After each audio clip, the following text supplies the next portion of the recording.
This is it, the new generation BMW M5. How powerful is it? What engine concept are they using? Everything you need to know about the all-new BMW M5 here with Thomas and Autogefuehl in 4K, full screen, full length. Let's start with the new front grille, which has standard here this iconic glow, the illumination around. Yeah, that looks pretty cool, especially at night and so on. And here the air intakes are not adaptive because this one here, this engine, obviously needs more cooling. That's why it's open all the time. Also, it has a slightly wider track front and the rear if you compare it to the standard BMW 5 Series. And the wheel arches are even wider, so it has a very big stance on the road. Isle of Man green is this very vehicle color, but you can pick so many different individual colors for this one as well. Then the adaptive LED lamps, they are standard then, otherwise optional for normal 5 Series. And they also have this darkened side here, otherwise it would be blue. So a sinister dark look overall all across the vehicle. There is no bright chrome on the vehicle as well. So everything is either then in this dark chrome, so not the bright chrome, you know, like this like black style, or you can also optionally go for a carbon fiber pack. This is, for example, for the side mirrors or also for the roof. Here for the M5 sedan, you either get a panoramic roof that goes through, is a fixed panoramic roof, or then optional this carbon fiber roof. Of course, it is good for the weight distribution also because it keeps the weight in the lower part of the vehicle, and the top part then is a little bit lighter. Wheels in the front, 20-inch, really massive, option with sports tires.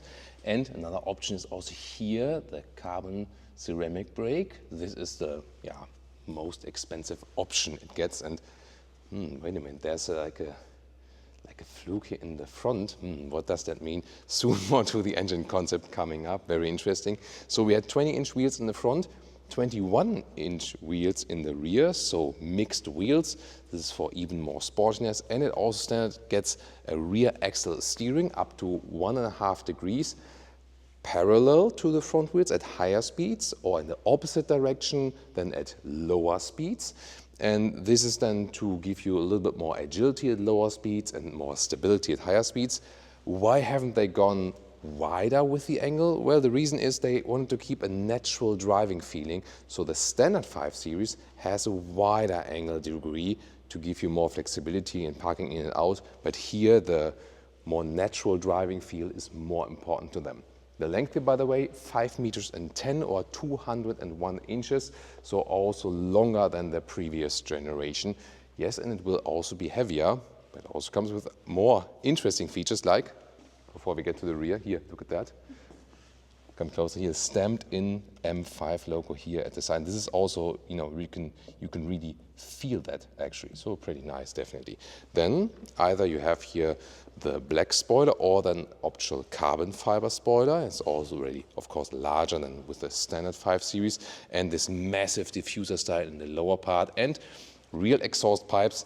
Of course, no job for the Autogefuehl fake exhaust police here today. Then again, with this dark chrome around here. And yeah, this is no fake at all. Pretty interesting. The tail lamps here in this dual scheme. And of course, it always looks pretty cool when you hit the turning indicators, both in the rear and also in the front. Suspension technology comes with an adaptive suspension, so it also switches then in the driving modes. And what's also interesting is that it is standard all-wheel drive. However, you can also pick a two-wheel drive, so a rear-wheel drive only mode then in the setup if you want to spin it around a little bit further.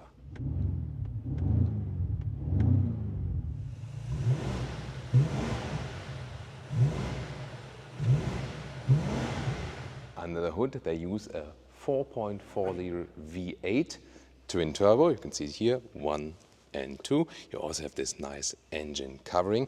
System output of this plug-in hybrid drivetrain is 727 horsepower. The pure ICE power is 585 horsepower. Why did they go for this drivetrain? Obviously, low emissions and so on. So to offer still like really high performing engines and also still an 8-cylinder, but at the same time coping with, you know, current and also future emission laws and so on. And well, it has downsides, but also some pro arguments. The downside is, of course, the weight, because you almost get it now to 2.5 tons. However, the vehicle also has become longer in this generation, but of course the battery technology does add some weight, yes. On the Pro side, with around 19 kilowatt hours net of the battery, you can also drive it all electric, for example, maybe commuting inside the city and so on, or maybe like silent start in the morning for your neighbors. So you can maybe calculate with some at least 60 kilometers, like 30, 40 miles of pure electric driving with this one. And in taxation terms, it might also be way cheaper. For example, in Germany, when I lease this vehicle here, then I don't pay taxes, like on like 1,500 euros per month, but on like 700 euros per month. So like with a very high income, for example, which is usually then the case when you drive this vehicle, you then also save maybe like around 200 to 400 euros per month, just by taxation when it's here a plug-in hybrid. Also very interesting aspect. Charging, by the way, is 7.4 kilowatt AC, and when you get one past November 2024, it will be 11 kilowatt AC. So this then mainly meant to charge it at home, for example, at the wall box and so on. Performance-wise, in the figure is 3.5 seconds in the acceleration to 1 kilometers an hour or 62 miles an hour. That is slightly slower than the predecessor, where they still differentiated in M5 and M5 competition. Since most customers went for the M5 competition anyway, they thought, okay, let's always go for the top model, and then the M5 is always the M5. I think it's also a good decision. So slightly slower because of the increased weight from standstill. However, then when you are in this mid-speed regions, so for example, you are already at speed on the motorway, then here the hybrid system is actually quicker because you have the additional electric boost, for example.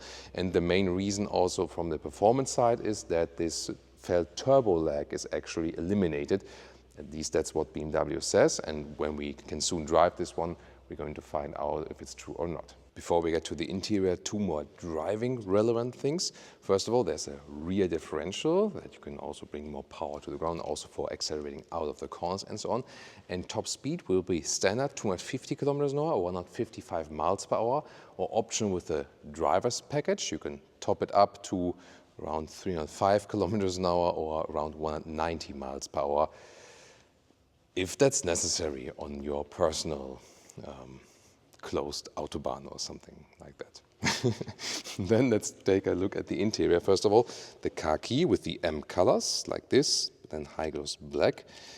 Flush integrate here these handles, but they really fold up still. Then door closing sounds, pretty nice. Has some kind of old school sound style as well, right?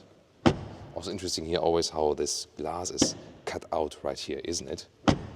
There we go. This is the Hofmeister King design element, by the way, which goes back to one of their famous designers. Yeah, Leah is always showing in the image, but she will also present some features to you for sure. Then interior, inside of the doors, you already see this ambient lighting, which is pretty cool.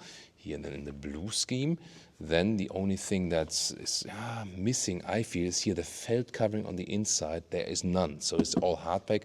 So when you have sunglasses in there, they will rattle around and so on. However, what's cool here, entry badges, and you have to notice that because the standard 5 Series does not have one. That's pretty interesting, isn't it? Then steering wheel is all new with a flat bottom, M colors on the inside, and then special here for the M5, you get these M1 and M2 buttons, and also larger shifting pedals behind the steering wheel. These buttons here, there you can individualize a mode, for example, set one mode to a somewhat sporty and like M2 to a super sporty mode. You can individualize that. Seats. You can see here special also for the M2, they have these shoulder accentuations, these sport seats, so very voluminous right here. And also in this lumbar area, they are already like really thick, I would say so. So when you say, and the illuminated badge, of course. This is pretty cool, right? So especially when it's a little bit darker, this always brings some more emotion. When you open the door, they automatically illuminate. This is also not standard. And so the thing is, when you sit down, you feel like the lumbar support is already set in, but it's not. You can even top that up and set it even more. So for everyone who likes to have a very strong lumbar support, it's good. For others who don't like strong lumbar support, you have to take a test seat in this one here. Unfortunately, so far only animal skin surfaces, although BMW does have the alternative materials, which are superb and also leading in the industry. And also these alternative materials are sportier. They are lighter and they are also better performing as for the climate features and so on. So it's sad that they did not offer them right here. They have to work, but they do work on that at the moment also to be actually better in the performance and more in the lightweight at the moment, but it's coming too late. Then here, the steering wheel up and down, in and out, electric way. And you see this demo mode here also in the instruments at the moment. You get different visualizations depending on which mode you're on. And then you have here, for example, the RPM, left side the speed, very well visible. You have this curved display. This is standard now for the 5 Series. That's actually 2 single screens then next to each other. Headroom, by the way, here, so fixed roof. Yeah, no problem at all. 1 meters 89 or 6'2" is my height. At least when I checked last time. You also have this side paddle light. It's also pretty cool to see, and more light features here. I really love the blue, but also then here the M colors in the middle part. That's actually pretty fancy, isn't it? The only thing I don't like with the 5 Series with the ambient light in contrast to the 7 Series, the 7 Series, there the light bar goes all the way through, like here. But here they have this design split, so I think it's not ideal, I would say. And then you have special features also for the M here. First of all, the start-stop button is in red. And then you also have these special M settings right here. Hybrid relevant here, M hybrid mode. Then you see here you can switch to a pure electric driving mode. Top speed there is, by the way, 140 kilometers an hour pure electric. Or you can go to a dynamic or dynamic plus. So that gives you then more driving focus from the hybrid drivetrain. At some point, of course, the battery will be depleted.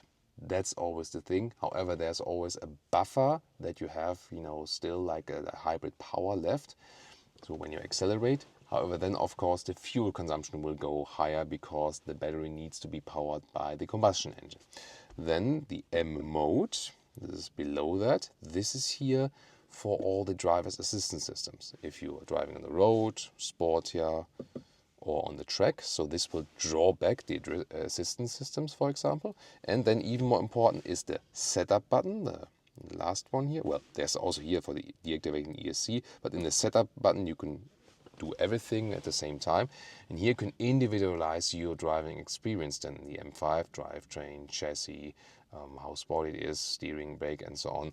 And then you can also configure what do you want to have on M1 and what do you want to have on M2. And yeah, usually I think it makes sense to maybe like drive normal for like civilized driving, have one mode maybe for something in between, and then one mode maybe where it's like, hey, I want everything off. And here you can also pick then the two-wheel drive mode, that you can go rear drive only. You can also deactivate the ESC completely and so on. And the rest of the infotainment system, you have these special M visualizations. You also have here the color displayed in the screen, so that's actually pretty nice. Yeah, and the climate unit is always here in the lower part, so I like to have manual control over that. Yeah, but that's something here obviously you have to get used to. Seat cooling, seat heating is also here.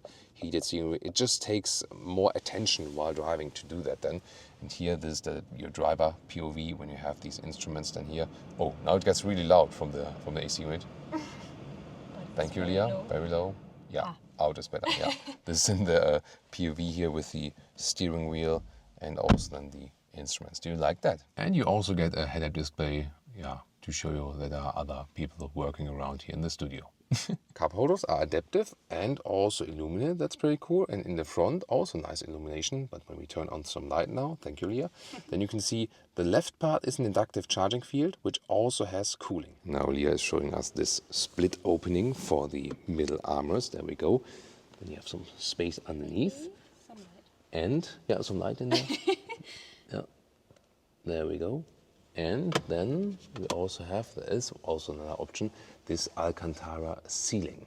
Rear seats, we also have soft touch here on the top part. However, then the door pocket here is once again hardpack. Bowers & Wilkins sound system, by the way, is also standard for the M5. Yeah, we soon have to talk about the prices as well. And then rear seating comfort. So it's a long vehicle, but you don't have too much legroom left. So the packaging is always because, yeah, it is still fitting a V8. That's the thing. And also these sport seats are even more voluminous, so you lose a little bit more of legroom. But still, it fits for tall adults. Also here, headroom wise. Interesting is here this rear climate unit. You have a separate one, all wire touch, but it looks actually quite cool, although you know that I'm not the biggest touch fan overall. And then here, well, it depends on what you touch, of course. Back to the vehicle. Then here the middle armrest for the rear passengers, adaptive cup holders, that's nice. And you can also use this one here as the separate ski hatch. Well, and if you have performance car loving children, then you also can use the ISOFIX here, and it also stays in place, it doesn't fly around, so you can fold up and down again. ISOFIX on the outsides each. Well, in the middle seat here, yeah, is okay. I mean, you can drive with 5 tall adults, but probably the middle seat is not like that supportive, so when you drive sporty, you have to pay attention. The Force is with me today. Tell me, what do you think about the all-new Ecolight series? I think there was light and shadow, like it is always with the Force, isn't it? And well, today I have this bright lightsaber to show you more details of the trunk from the inside. And when I touch here now, then my hand is actually gone, right? So this is like a one-sided lightsaber, so I have to touch it here, then my hand is not burned. So let's open the trunk for you. And we have 470 liters. There we go, so we have some light for you. So that's it. Since it's a plug-in hybrid drivetrain, we do lose some liters in the trunk, and also, you know, the additional tech they have here in there. So you see then here between the wheel arches, we only have about like 80 centimeters of width. So that's yeah, like 31 inches in the lower part. Then it's of course a little bit wider here. 470 liters is the liter figure here. Would be 490 for the electric version of the 5 Series and 520 for the pure combustion engine without plug-in hybrid. And here 115 in meters. So the height here is 55 centimeters. That's like 20 inches, about that. You can also fold the seats, right and left, but then you have to push through. And in this case, we can use the lightsaber to push it through like this. Hey, I really always need this now. There we go.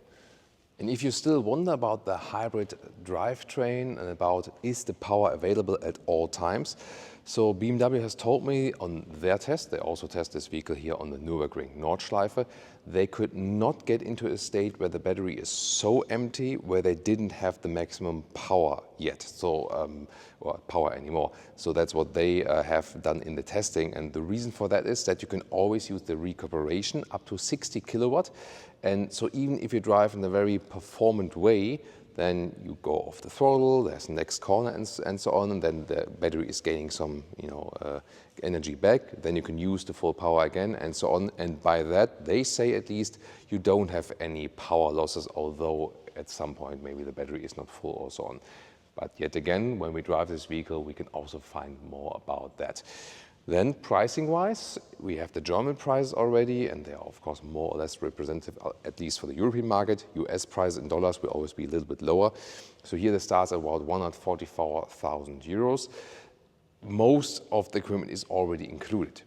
Extras you see here at this vehicle would be, for example, Alcantara seating, carbon fiber roof, carbon fiber package, and also the carbon ceramic brakes. And then when you put everything in there, you can get some like 165,000 euros and so on. But hey, taxation is way cheaper than before due to the hybrid drive system here. So this is definitely a thing to consider. Do you like this concept? Do you like the new generation of the M5 overall? Tell me in the comments. And yeah, recently we, for example, shown you the AMG version of the Mercedes A-Class. A-Class of the Mercedes E-Class, I meant. Sorry about that. Yeah, it's always about the different namings, but at least here we don't differentiate between M5 and M5 competition anymore. So this is now the M5, period. But the Touring will be coming up soon.